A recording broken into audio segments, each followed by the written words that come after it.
भक्ति और समर्पण की इसी कड़ी में एक और बेहद मर्मस्पर्शी कहानी है। भक्त माधोदास और भगवान जगन्नाथ का सेवा भाव। ये कहानी हमें सिखाती है कि भगवान केवल भोग ही नहीं स्वीकारते, बल्कि अपने भक्त के कष्टों को भी खुद पर ले लेते हैं। जब बीमार भक्त की सेवा करने स्वयं भगवान आए। एक विरक्त भक्त माधोदास। पुरी में ही एक बहुत बड़े भक्त हुए माधोदास।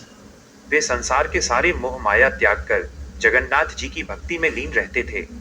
उनका न कोई परिवार था, न कोई घर। वे समुद्र के किनारे एक कुटिया में रहते और दिन भर प्रभु का नाम जपते थे।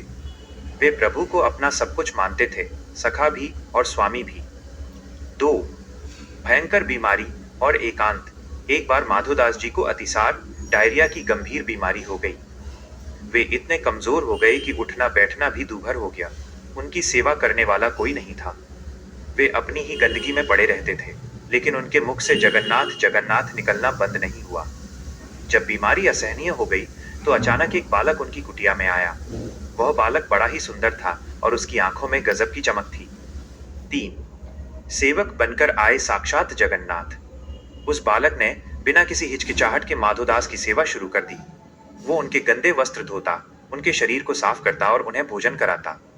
कई दिनों तक वह बालक निस्वार्थ भाव से माधोदास की सेवा करता रहा। धीरे धीरे माधोदास ठीक होने लगे। जब उनकी चेतना पूरी तरह वापस आई तो उन्होंने बालक को ध्यान से देखा। उन्हें लगा कि यह कोई साधारण बालक नहीं हो सकता। चार माधोदास का प्रश्न और प्रभु का उत्तर। माधोदास ने बालक का हाथ पकड़ लिया और पूछा, बेटा तुम कौन हो? तुम मेरी इतनी सेवा क्यों कर रहे हो?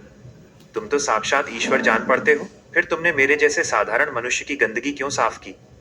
तुम तो एक पल में मेरी बीमारी ठीक कर सकते थे।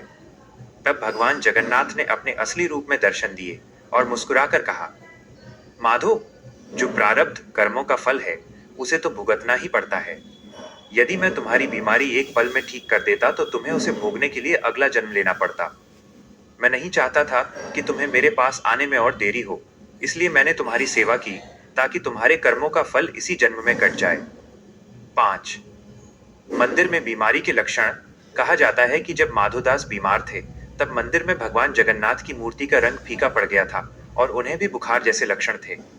आज भी पुरी के मंदिर में अणसर अनासारा की परंपरा है, जहां 15 दिनों के लिए भगवान को एकांत में रखा जाता है और उन्हें बीमार मानकर उनकी सेवा की जाती है। इस कहानी का सार। कर्माबाई की कहानी में भगवान ने पुत्र बनकर भोजन किया, तो माधोदास की कहानी में उन्होंने सेवक बनकर भक्त की गंदगी साफ की। भगवान के लिए भक्त का प्रेम ही सबसे बड़ा है।